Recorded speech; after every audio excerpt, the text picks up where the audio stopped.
Welcome everyone. Welcome to another episode of wealth talk by వివేకం. So చాలా companies results declare చేశారు. So మనం it is the time to analyse all these companies. మనం చేస్తూ ఉన్నాము, బాగా యాక్టివ్గా ఉన్నాము. ప్రసాద్ గారు కూడా వీడియోలు చేస్తూ ఉన్నారు. So hope you are always watching Vivekam zone. వచ్చే వీడియోల్ని చూస్తున్నారని భావిస్తూ అనుకుంటున్నాను. సో ముందుగా లేటెస్ట్ డెవలప్మెంట్ వచ్చేసి మన ఫైనాన్స్ మినిస్ట్రీ వచ్చేసి జిఎస్టీ కలెక్షన్స్ గురించి అప్డేట్ ఇచ్చేది. So GST collections more than 2 lakh crores in April అనేది చాలా పెద్ద నెంబరే. అంటే ఆల్మోస్ట్ లాస్ట్ ఇయర్తో పోలిస్తే అరౌండ్ 12-13% ఇంక్రీస్. అంటే మన కంపెనీ మన ఎకానమీ, మన కంట్రీలో ఉండే ఎకనామిక్ బాన్సీ ఎంత స్ట్రాంగ్గా ఉంది అనేది that number is alone A testament. So Prasad గారు, మనం ఎక్కువ మీ రిజల్ట్స్ ఒక ఫోకస్ చూసే ముందు ఒక చిన్న few words about this update. GST అనేది యాక్చువల్ గా ఒక ట్యాక్స్ అనేది ఎప్పుడు కూడా ప్రజలు ఖర్చు పెట్టేటువంటి ఖర్చు మీద వచ్చేటువంటి ట్యాక్స్. అంటే మిగతావన్నీ ఇండికేషన్స్ ఎలా ఉన్నా కూడా ఎప్పుడు కూడా కంట్రీ యొక్క ప్రగతి అంటే ప్రోగ్రెస్ ఎలా ఉంది, ఎకనామిక్ యాక్టివిటీ ఎలా ఉందో చెప్పాలి అంటే ఇన్కమ్ ట్యాక్స్ కన్నా కూడా ఎప్పుడు జిఎస్టి అనేది మంచి ఇండెక్స్ అవుతుంది. అందువలన జిఎస్టి పెరుగుతుంది అంటే అర్థం ఏంటంటే రెండు కారణాలు. ఒకటి, ఎకనామిక్ యాక్టివిటీ కంట్రీలో పుంజుకుంది, అంటే ప్రజల్లో కొద్దిగా గొప్ప ఎకనామిక్ గా అవుట్లుక్ వాళ్ళ లైఫ్స్ మీద బాగుందనేది ఒక ఇండికేషన్ అవుతుంది. రెండవ ఇండికేషన్ ఏంటంటే ఆర్గనైజ్ సెక్టర్ లోకి అంతకు ముందులాగా బ్లాక్ మనీతో వ్యాపారం చేసే వాళ్ళకన్నా కూడా అకౌంట్ ఫర్ చేసేవాళ్ళు క్రమంగా పెరుగుతున్నారని కూడా అర్థం చేసుకోవచ్చు. అందువల్ల అందరి ఇన్కమ్ పెరిగింది, పర్ క్యాపిటల్ ఇన్కమ్ అని పెరిగింది చెప్పడం తప్పు అవుతుందేమో, కానీ ఖచ్చితంగా ఎకనామిక్ యాక్టివిటీ దేశంలో పెరిగిందని చెప్పొచ్చు. ట్యాక్స్ కంప్లైన్స్ కూడా పెరుగుతుందని చెప్పొచ్చు. దీని మూలంగా వచ్చే లాభాలు ఏంటంటే ఎవరైతే ఇన్కమ్ ఎక్కువ డిక్లేర్ చేస్తూ ఉంటారో వాళ్ళకి ఆర్గనైజేషన్స్ నుంచి, అంటే బ్యాంకుల నుంచి, ఫైనాన్షియల్ ఇన్స్టిట్యూషన్స్ నుంచి క్రెడిట్ ఆపర్చునిటీస్ రావడంతో వాళ్ళ దృష్టిలోకి కనుక మంచి వ్యాపారం వచ్చినట్లయితే వాళ్ళు వ్యాపారం చేయాలి అంటే అప్పు పుట్టడం తేలికవుతుంది. అంటే ఏమొస్తుంది, ఇప్పటి వరకు అప్పు తీసుకోవాలి అంటే ప్రైవేట్ వ్యక్తుల దగ్గర పెద్ద రేట్లు పెట్టి తీసుకోవాల్సిన అగత్యం ఉన్నటువంటి వాళ్ళందరూ కూడా బ్యాంకుల నుంచి స్ట్రక్చర్డ్ క్రెడిట్ తీసుకోవడానికి అవకాశం ఉంటుంది. అలా ఫైనాన్షియల్ ఇంక్లూజన్ తో కొద్దిగా గొప్ప పెరగడానికి అవకాశం ఉంటుంది. ఇకపోతే ప్రభుత్వానికి వచ్చేటప్పటికి వాళ్ళ దగ్గర విపరీతమైన అమౌంట్ కలెక్షన్ అయి వచ్చేసి పడిపోతూ ఉంటే ప్రస్తుతం ఉన్న ప్రభుత్వం ఇప్పటి వరకు ఇన్ఫ్రాస్ట్రక్చర్ కి ఎసెట్స్ ఇన్ పబ్లిక్ సెక్టర్, అంటే ప్రభుత్వ అధీనంలో ఉన్న ఆస్తులు క్రియేట్ చేయడానికి ఫోకస్ పెడుతూ ఉన్నారు. రోడ్లు వేయటము, పోర్ట్లు వేయటము, అలా అన్ని కూడా రైల్వేస్ కానివ్వండి, ఇవన్నీ కూడా. అందువలన ఏం జరుగుతుందంటే ప్రజల యొక్క జీవన ప్రమాణాలు కొద్దిగా గొప్ప పెరుగుతాయి. ప్రజల జీవన ప్రమాణాలు పెరిగి ట్రాన్స్పోర్ట్ అన్ని పెరిగితే వ్యాపారం కూడా ఇంకా పెరుగుతుంది. అందుకని this is like a vicious cycle. ఎప్పుడు కూడా జిఎస్టి పెరిగిన ఏ దేశం కూడా గతంలో తర్వాతి రోజుల్లో ఇబ్బందులు పడిన దాఖలాలు లేవు.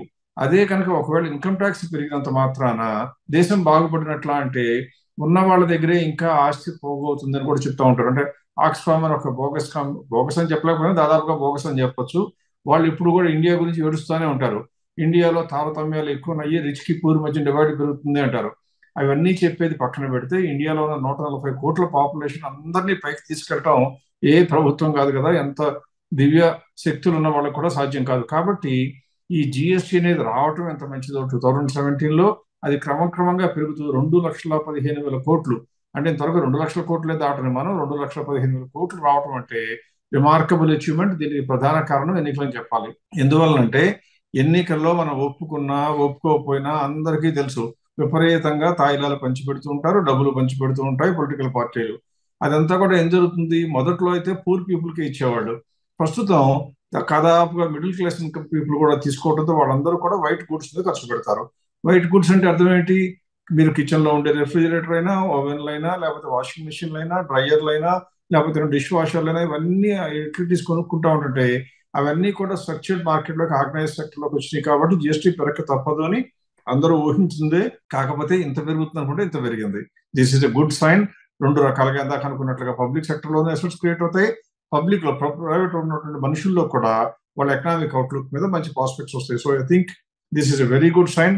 మార్కెట్ రాబోయే రోజుల్లో విపరీతమైన సర్ప్రైజ్ ఉంటే తప్పితే తగ్గే అవకాశం లేదని మనం ఆశగా ఎదురు చూడవలసిన సందర్భం అని చెప్పొచ్చు. రైట్ అండి. అంటే of course around 215 companies already results declare చేశారు. అంటే అది 1000కి 1000 కోట్ల కంటే ఎక్కువ మార్కెట్ క్యాప్ ఉన్న కంపెనీస్, వాటిల్లో చూస్తేనేమో అరౌండ్ 150 కంపెనీస్ వాటి సేల్స్ పెంచుకుంటూ వచ్చింది, అరౌండ్ 10% మార్జిన్ మాతో పెంచుకుంటూ వస్తున్నారు. సో అది ఒక పక్క స్ట్రాంగ్ అయినా సరే, మనం పోయిన వారం కూడా కవర్ చేసినట్టు not everything that is coming out with results is so strong. అంతా పాజిటివే, ఏదో ఒకటి కొనేయచ్చు, మన బుల్ రన్ మార్కెట్లో అది కూడా అది ఎక్కడికొక్కడికి తీసుకెళ్ళిపోయింది అనుకోవడం మాత్రం, అది తీసుకోవడం మాత్రం డెఫినెట్లీ మిస్కన్సెప్షన్. జాగ్రత్తగా వహించాలి, చూడాలి, రివ్యూ చేయాలి, రిజల్ట్స్ కూడా స్టడీ చేయాలి. మోర్ ఇంపార్టెంట్గా మనం ఇన్ని రోజులు అంటే ఇప్పటికి కూడా మేబీ అదే అయింది, బట్ బీజేపీ చాలా స్టెబిలిటీ చూపించింది. అవుట్లుక్లో కూడా చాలా స్టెబిలిటీ, 400 పెద్ద పెద్ద నెంబర్లే తప్పించి ఏ ఒక్క నెంబరు, ఏ ఒక్క కాన్ఫిడెన్స్ అస్సలు షేక్ అవ్వాల. రీసెంట్ ఫ్యూ డేస్, రీసెంట్ వారంలో కూడా అంటే కొన్ని స్కాండల్స్ అవ్వచ్చు, న్యూస్ అవ్వచ్చు, అపోజిషన్ కాస్త స్ట్రాంగ్ అవ్వడం అవ్వచ్చు, బట్ అట్లీస్ట్ ట్రెమర్స్, అంటే ట్రెమర్స్ రూమర్స్ ఏదైనా అనుకోకండి, అనుకోండి, but there is definitely some moment that is happening. అది చూసి అంటే ఇన్వెస్టర్స్, మన వ్యూవర్స్ కూడా ఎకనామిక్ అవుట్లుక్ మీద కాస్త జాగ్రత్త వహించాల్సిన టైం అయిందంటారా? అంటే కొంచెం వాల్యూ స్టాక్సే చూడాలా, లేకపోతే ఇటువంటి జంక్షన్లో ఉన్నప్పుడు కాస్త లార్జ్ క్యాప్కి కొంచెం మనం మన అంటే ఆ, ఇవాళ కాస్త ప్రాముఖ్యత అనేది డెఫినెట్లీ చాలా మంది ఇన్వెస్టర్స్లో ఉంది మైండ్లో. సో దాని గురించి కూడా ఫ్యూ వర్డ్స్ కామెంట్ చేస్తే ఆ తర్వాత మనం స్టాక్ వైపు వెళ్ళిపోదాం. యశ్వంత్, ఎప్పుడు కూడా తెలిసిన భయానికి సమాధానం చెప్పొచ్చు, తెలిసిన జబ్బుకి మందు వేయొచ్చు. అంతేకాని తెలియని భయానికి, అలాగే తెలియని జబ్బుకి నాకేమైనా జబ్బు వచ్చిందేమో మందు ఇవ్వండి అంటే ఓన్లీ నిద్ర మాత్రలు వేసి పడుకోబెడతారు తప్పితే అంతకన్నా ఏం చేయరు.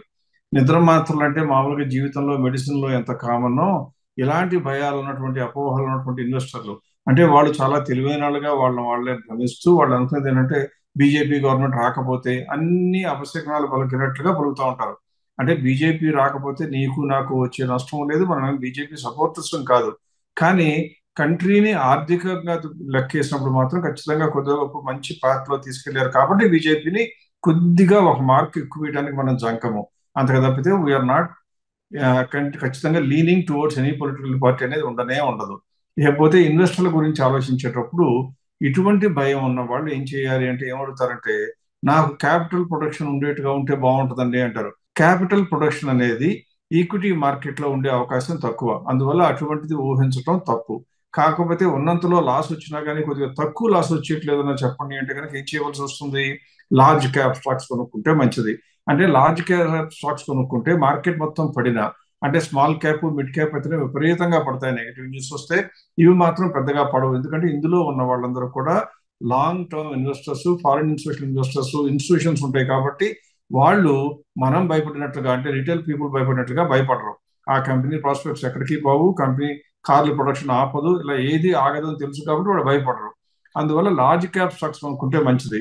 అందుకే ఇటువంటి కోరికలు, ఇటువంటి భయాలు కొద్దిగా వస్తాయని మనం రిలీజ్ చేస్తున్న షార్ట్ వీడియోలో ఒకసారి మనం ఏం చెప్పామంటే, ఆల్రెడీ మొన్న రిలీజ్ చేసిన వీడియోలో, అంటే మన థర్స్డేనో ఇప్పుడు రిలీజ్ చేసిన వీడియోలో 50,000 crores కన్నా ఎక్కువ ఉన్న కంపెనీల్లో ఏమేమి ఉన్న కంపెనీలు ఉన్నాయో కూడా మనం ఒకసారి తీసి ఇప్పటి వరకు రిజల్ట్స్ వచ్చిన వాటిల్లో అందులో కొన్ని ఉంచుకోవచ్చు అని చెప్పడం జరిగింది. అంటే మీ దగ్గర ఉంటే ఉంచుకోండి, ఉండకపోతే మాత్రం కొనుక్కోవాల్సిన అవసరం లేదు, ఎందుకంటే గ్యాప్ 30% కన్నా తక్కువ ఉందని చెప్పడం జరిగింది. కొన్ని కంపెనీలు అయితే 30% కన్నా గ్యాప్ ఎక్కువ ఉన్నాయి కాబట్టి కొనుక్కోవచ్చు అని చెప్పడం జరిగింది. అన్నిటికన్నా ముఖ్యం మూడవది కూడా చెప్పడం జరిగింది, మీ దగ్గర కనుక ఇలా లార్జ్ క్యాప్ స్టాక్స్ ఉంటే కూడా మిగతా వాటితో పాటు ఇవి కూడా తగ్గే అవకాశం ఉంటుంది. పైగా ఇవి already seems over price, already ఉండవలసిన ప్రైస్ కన్నా ఎక్కువ ఉంది కాబట్టి బయటపడండి అని కూడా చెప్పడం జరిగింది. అంటే మీ దగ్గర కనుక స్టాక్స్ ఉన్నట్లయితే ఏ స్టాక్ లో ఉండాలో, ఏ స్టాక్ లో ఇంకా కొనుక్కోవచ్చో, ఏ స్టాక్ లో ఉండకూడదో కూడా చెప్పడం జరిగింది. ఇలా చేసేటువంటి అప్రోచ్ అందరూ చేస్తారని చెప్పను, ఎవరు చేయరని చెప్పను, కానీ ఇండియాలో యూజువల్ గా తక్కువ మంది చేస్తారు. మనకే కావాల్సిందంటే రిటైల్ ఇన్వెస్టర్స్ కి ఇన్ఫర్మేషన్ ఎక్కువ రావాలి, వాళ్ళు ఎందుకు చేస్తున్నానో ఏమి చేస్తున్నానో తెలియాలి. అంతే తప్ప మీరు జబ్బు చెప్పగానే రిమోట్ లోనో లేకపోతే ఎక్కడో ఉన్నటువంటి ఆన్లైన్ లో మెడిసిన్ ఇచ్చినట్లుగా మనం మందులు చెప్పడం, కొనుక్కోండి అమ్ముకోండి చెప్పడం కాకుండా కారణాలతో సహా వివరణాత్మకంగా చెప్తే ఏమొస్తుందంటే వాళ్ళకి రేపు పొద్దున్న ఫ్యూచర్ లో కూడా ఎప్పుడు అమ్మాలన్నా కొనాలన్నా కొద్దిగా నమ్మకం కలుగుతుంది.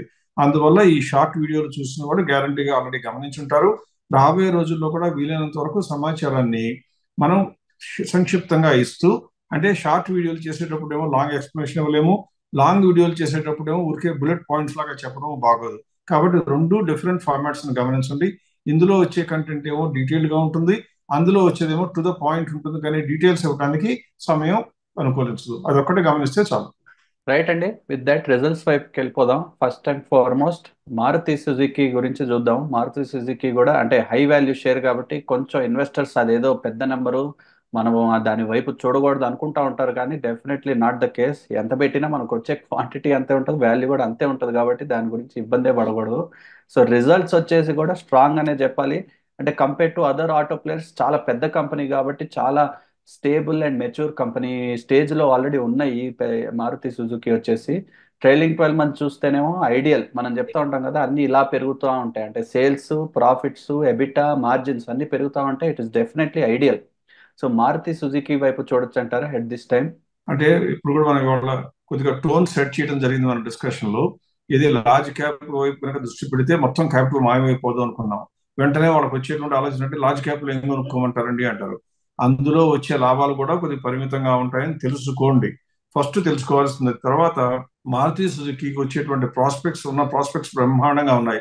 కారణం ఏంటంటే ఇంతకుముందు మనం వాళ్ళ డిస్కషన్ లో చెప్పినట్టుగా మొదట్లో ఎకనామిక్ యాక్టివిటీ పెరిగి ఎక్కువ మంది కనుక ఇన్కమ్ లెవెల్స్ పెరిగితే మొట్టమొదటి వచ్చే ఆలోచన ఏంటి? మొట్టమొదట కొత్త ఒక కారు కొనుక్కుందాం, మోటార్ సైకిల్ మీద తిరగలేకపోతున్నాం, కారు కొనుక్కుందాం అంటారు.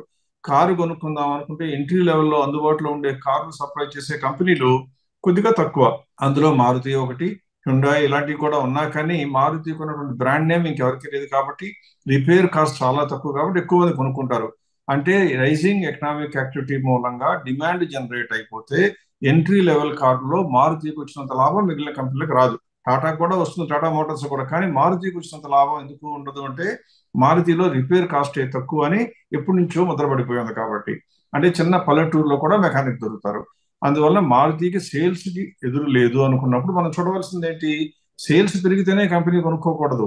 ఆ పెరుగుతున్న సేల్స్ మూలంగా లాభాలు పెరుగుతూ ఉండాలి. లాభాలే కాకుండా అంతకుముందు 9% మార్జిన్ వస్తే ఇప్పుడు 9.5%, లేకపోతే అంతకుముందు 5% మార్జిన్ ఉంటే ఇప్పుడు 7% మార్జిన్ వస్తుందంటే అర్థం ఏంటి? తమ యొక్క ఫిక్స్డ్ కాస్ట్ అంతా రికవర్ చేశారు. ఇక నుంచి ఎక్స్ట్రా చేసిన దాని మీద మార్జిన్స్ ఎక్కువ వస్తున్న కంపెనీలు ఎప్పుడు కూడా అట్రాక్టివ్ గా కనపడాలి. అది ఎలా కనపడుతుంది అంటే మొట్టమొదటి లాభాలు పెరిగినట్టు కనపడుతుంది. దాని ప్రకారం మనం ఇచ్చే ఫెయిర్ వాల్యూకి మార్కెట్ వాల్యూకి గ్యాప్ 30% కన్నా ఎక్కువ ఉంటుంది. ఆఖరిగా పీఈజీ రేషియో చూసినట్లయితే ఆ కంపెనీల్లో పీఈజీ రేషియో కూడా తక్కువ ఉండాలి, ఒకటి కన్నా ఉంటుంది. ఎక్కువ కంపెనీలో ఏది లాభాలు పెరగటమే కాకుండా మార్జిన్లు కూడా పెరుగుతున్న కంపెనీలు, సేల్స్ కూడా పెరుగుతున్న కంపెనీలకి పీఈజీ రేషియో కూడా ఎక్కువ సార్లు ఒకటి కన్నా తక్కువ ఉంటుంది. అంటే షార్ట్ రన్ లో సూటబుల్, మీడియం టర్మ్ లో సూటబుల్, లాంగ్ టర్మ్ లో కూడా సూటబుల్ ఉండే కంపెనీలు చాలా తక్కువ. పైగా ఇండస్ట్రీస్ గా చూస్తే కూడా ఆటో ఇండస్ట్రీకి ప్రాస్పెక్ట్స్ బ్రహ్మాండంగా ఉన్నాయి. వీళ్ళు కూడా ఎలక్ట్రిక్ కార్లోకి రావడం జరగబోతోంది. అలా జరిగినప్పుడు మారుతికి దాదాపుగా అన్ని అవరోధాలు వెళ్ళిపోయినట్టే ఖచ్చితంగా ప్రాస్పెక్ట్స్ బాగుంటాయి. ఇక్కడ మీరు స్క్రీన్ మీద ఉన్నటువంటి వాల్యూస్ నే కనుక చూస్తుంటే యశ్వంత్ ఆల్రెడీ చెప్పడం జరిగింది. 2020లో 56,000 కోట్లు ఉన్నటువంటి టర్న్ ఓవర్ ఇప్పుడు 1,35,000 కోట్లకు చేరటం. అంతకుముందు 18,000 కోట్లు 2020లో, 3 ఏళ్ల క్రితం 18,000 కోట్లు ఉన్నటువంటి గ్రాస్ ప్రాఫిట్ ఇప్పుడు 39,000కి, అంటే దాదాపుగా 40,000 కోట్లకు రావటం. ప్రాఫిట్ మార్జిన్ అయితే దాదాపుగా 2021లో 3.99% ఉంటే అది ఏకంగా ఇప్పుడు 10%కి చేరుకుంది. ప్రాఫిట్లు పెరిగి మార్జిన్లు పెరిగి వస్తే మన ఫెయిర్ వాల్యూ ఎంత ఉందని ఇప్పుడు దాదాపుగా 16,700 మన ఫెయిర్ వాల్యూ వచ్చింది. ఎందువల్లంటే మన మోడల్ అన్ని రకాల ప్రాస్పెక్ట్స్ ని కూడా క్యాప్చర్ చేయడానికి ప్రయత్నిస్తుంది. అప్పుడప్పుడు ఫెయిల్ అవుతుంది, మనం ఎన్నోసార్లు చెప్పాం, గుర్తుంచుకోండి. మేము చెప్పిందే వేదవాక్కు కాదు. మేము చెప్పింది మా అంచనా ప్రకారం ఎంతవరకు చేరడానికి అవకాశం ఉందో. ఇది టార్గెట్ కాదు, ఫెయిర్ ప్రైస్. మా లెక్క ప్రకారం మారుతి ఎప్పుడు అమ్మాలి అంటే నా దగ్గర ఉంటే 16,700కి అమ్మాలి, అంటే అక్కడి వరకు నేను ఉంచుకుంటాను. అంతేగాని రేపు ఎల్లుండో పెరుగుతుందని కోరుకోవటం అలాంటి పనులు చేయకూడదు. Fair value is different from target price అని ఒక వీడియోలో కూడా మనం చెప్పాం. అందువల్ల ఇప్పుడు ఎంత గ్యాప్ ఉంది? 32.5% గ్యాప్ ఉంది ఫెయిర్ వాల్యూకి మార్కెట్ వాల్యూకి. అంటే యాజ్ ఇట్ ఈస్ గా కొనుక్కోగలిగింది. లార్జ్ క్యాప్ కాబట్టి సడన్ గా డిసప్పీర్ అవ్వదు. అందువల్ల సేఫ్టీ సీకింగ్ ఇన్వెస్టర్స్ కూడా కొనుక్కోవచ్చు. ఆఖరిగా పీఈ రేషియో స్క్రీన్ మీద ఉన్నది మీరు చూస్తుంటే ఇట్ ఈస్ ఓన్లీ 0.65. అంటే లాంగ్ టర్మ్ కూడా అనుకూలంగా ఉంది. చాలా తక్కువ సార్లు ఇటువంటి పెద్ద పెద్ద కంపెనీలు షార్ట్ టర్మ్ కి, మీడియం టర్మ్ కి, లాంగ్ టర్మ్ కి కూడా సూటబుల్ గా కనపడే అవకాశాలు తక్కువ ఉంటాయి. అందులో ఆ అవకాశాల్లో ఇది ఒకటి. కాబట్టి Maruti is a very strong buy according to our analysis. Right అండి. నెక్స్ట్ అల్ట్రాటెక్ సిమెంట్ వైపు చూద్దాం. అంటే చాలా అంటే popular stock, definitely many investors are curious. UltraTech cement results కూడా అంటే దాన్ని ఎలా రీడ్ చేయాలని definitely there is some ambiguity. అంటే సేల్స్ అన్నీ కూడా మనం పోయిన సంవత్సరం కంటే తక్కువలోనే ఉన్నాయి, మార్జిన్స్ కూడా కాస్త పెరిగినాయి. సో సేల్స్ తగ్గి కాస్త ఎఫిషియన్సీ పెంచుకున్న company which is all very strong, అంటే గుడ్ సైన్సే. సో ట్రైలింగ్ 12 మంత్ డేటా చూస్తుంటేనేమో సేల్స్ ఇలా పెరుగుతూ ఉన్నాయి, కానీ మిగతాయి అంటే ప్రాఫిట్స్ మార్జిన్స్ ఏమో ఒక యూ లాగా, అంటే ముందు ఎక్కువ ఉండేవి, మధ్యలో తగ్గినాయి, ఇప్పుడు మళ్ళీ పెరిగే దిశలో కనిపిస్తున్నాయి. Again this is better then reverse direction కంటే డెఫినెట్లీ బెటర్. బట్ ప్యూర్గా ఫండమెంటల్స్ చూస్తేనేమో ఇంకా కాస్త వాల్యూ ఉందని అర్థం అవుతుంది. So at this time maybe can we check out UltraTech cement? ఎప్పుడు కూడా సిమెంట్ ఇండస్ట్రీకి సైక్లికల్ ఇండస్ట్రీ విషయం. అంటే దేశంలో కనుక మనం ఇంతకు ముందు చెప్పుకున్నట్లుగా ఇన్ఫ్రాస్ట్రక్చర్ మీద కనుక గవర్నమెంట్స్, సెంట్రల్ గవర్నమెంట్ కానీ స్టేట్ గవర్నమెంట్స్ కానీ పెద్ద పీట వేసి పబ్లిక్ సెక్టర్లో అసెట్స్ క్రియేట్ చేస్తుంటే, రోడ్లైనా లేదా పోర్ట్లైనా ఇలాంటివన్నీ కూడా క్రియేట్ చేస్తుంటే, హాస్పిటల్స్ అయినా ఇవన్నీ సరే, అలా పబ్లిక్ ఓనర్షిప్ ఉండే అసెట్స్ ని బిల్డ్ చేసేటప్పుడు సిమెంట్ కంపెనీకి వచ్చే డిమాండ్ చాలా ఎక్కువ. ఎందుకంటే నువ్వో నేనో ఇల్లు కట్టుకుంటే ఒక 100 బస్తాలు మహా అయితే ఒక 1000 బస్తాలు సిమెంట్ కొంటామేమో, కానీ ఒక పోర్ట్ కట్టాలంటేనో ఒక రోడ్డు వేయాలంటేనో కొన్ని లక్షల కొద్ది బ్యాగులు సిమెంట్లు కావాల్సి వస్తుంది. అది ఎక్కడైతే రోడ్డు వేస్తున్నారో ఆ రోడ్డు వేసే చోట దగ్గరలో ఉన్న సిమెంట్ ప్లాంట్స్ నుంచి ప్రొక్యూర్ చేస్తారు. ఒకవేళ కనుక ప్రభుత్వం కనుక దేశం మొత్తం రోడ్లు వేస్తుంటే దేశంలో మొత్తంలో ఎక్కడున్నా కూడా సిమెంట్ ఇండస్ట్రీకి ప్రాస్పెక్ట్స్ బాగా వస్తాయి. అందువల్ల సిమెంట్ ఇండస్ట్రీకి ఉన్న డిమాండ్ పెద్దది. కాకపోతే కైండ్ ఆఫ్ మెచ్యూర్డ్ మార్కెట్, ఎందుకంటే ఇందులో కొన్ని కంపెనీలు 50-100 సంవత్సరాల నుంచి కూడా ఇండియాలో బిజినెస్ లో ఉన్నాయి. అటువంటి పరిస్థితుల్లో ఏ కంపెనీ అయితే కష్టకాలం వచ్చినప్పుడు, అంటే ఒక 4-5 ఏళ్ల క్రితం కష్టకాలం వచ్చింది కాబట్టి ఆ సమయంలో ఎప్పుడూ కూడా ఆపరేషన్స్ ని ట్రిమ్ చేసుకుంటూ కంట్రోల్ ఆఫ్ కాస్ట్ పెట్టుకోగలుగుతుందో ఆ కంపెనీకి పెద్దపీట వేయాలి. నువ్వు కరెక్ట్ గా చెప్పావు. ఒకప్పుడు బ్రహ్మాండంగా ఉన్న మార్జిన్ తర్వాత తగ్గిపోయి, ఫర్ ఎగ్జాంపుల్ 2023 జూన్, అంటే ఎప్పుడూ కూడా కాదు, 1 ఇయర్ కన్నా తక్కువ, లాస్ట్ ఇయర్ జూన్ లో కనుక చూసినట్లయితే అది కేవలం 7.87% మార్జిన్ పడిపోయింది. ట్రైలింగ్ 12 మంత్స్ చూస్తే అక్కడ నుంచి 8.4 అయింది, తర్వాత 9.28 అయింది, ఇప్పుడు లేటెస్ట్ గా వచ్చిన నెంబర్ల ప్రకారం చూస్తే 9.88. ఈ సమయంలో కనుక మనం సేల్స్ వైపు దృష్టి పెడితే అదేమో పెరుగుతూనే వస్తుంది. అంటే సేల్స్ పెంచుకోగలుగుతుంది, మార్జిన్స్ ను కూడా పెంచుకోగలుగుతుంది. సేల్స్ పెరగటం గుడ్ సైన్, బికాజ్ ఇండస్ట్రీ మాయమైపోయే అవకాశం లేదు, చాలా పెద్దది. దాంతోపాటు మార్జిన్స్ కూడా పెంచుకుంటుందంటే అర్థం ఏంటి? ఆపరేషన్స్ లో బాగా పరిణితి చూపించింది. అయితే ఇక్కడ ఒకటి గమనించాలి, ఇది పూర్వ వైభవంతో పోలిస్తే, అంటే కొన్ని రోజుల క్రితం ఫర్ ఎగ్జాంపుల్ 2020లో చూసినటువంటి 13%, తర్వాత 14-15% మార్జిన్ లో నుంచి తగ్గి తగ్గి 10%కి వచ్చిందని చూడటం ఒక కోణం, అలాగే 7.87 నుంచి చూస్తే పెరిగిందని చూడటం ఒక కోణం. ప్రస్తుతం మనం చూడవలసింది ఏంటంటే 7.87 నుంచి 9కి వచ్చింది కాబట్టి 10%కి వచ్చింది కాబట్టి మంచిది అనుకుంటున్నాం. దీనికి ఈ షార్ట్ టర్మ్ లో వచ్చినటువంటి గ్రోత్ ను చూస్తూ మనం మోడల్ ఇచ్చినటువంటి ఫెయిర్ వాల్యూ ఎంత అయ్యా అంటే దాదాపుగా 12,209 రూపాయలు. ఇప్పుడు ఎంత ఉంది దాని యొక్క మార్కెట్ వాల్యూ? దాదాపుగా 10,000 దగ్గరలో ఉంది. ఇది మంచి కంపెనీనే కాబట్టి చూడటం అన్ని బాగానే చెప్తాం. కానీ మీలో ఎవరైనా ఇది కొనుక్కోవచ్చా అంటే మన రూల్స్ ప్రకారం ఎప్పుడు కూడా ఫెయిర్ వాల్యూకి మార్కెట్ వాల్యూకి మధ్యన గ్యాప్ 30% ఉండాలి. ఇందులో చూస్తే కేవలం 22% ఉంది. అందువల్ల ఇది ఎవరికి సూటబుల్? మీ పోర్ట్ఫోలియోలో ఉంటే త్వరపడి అమ్మవలసిన అవసరం లేని స్టాక్. అంతేకాని మీ దగ్గర లేకపోతే మీ డబ్బు తీసుకెళ్లి ఇందులో ఇన్వెస్ట్ చేయవచ్చా అంటే మన లెక్క ప్రకారం, వివేకం యొక్క అప్రోచ్ ప్రకారం కొనకూడదు. ఇంకొకసారి బహుశా నెక్స్ట్ వీక్ చేసే వీడియోలో వివేకం చెప్పిన అప్రోచ్ ప్రకారం కనుక పోర్ట్ఫోలియో బిల్డ్ చేసుకుంటే ఒక 3-4 క్వార్టర్లో ఎప్పుడున్నా 3-4 క్వార్టర్ల శాంపుల్స్ నేను కలెక్ట్ చేసి పెడతాను.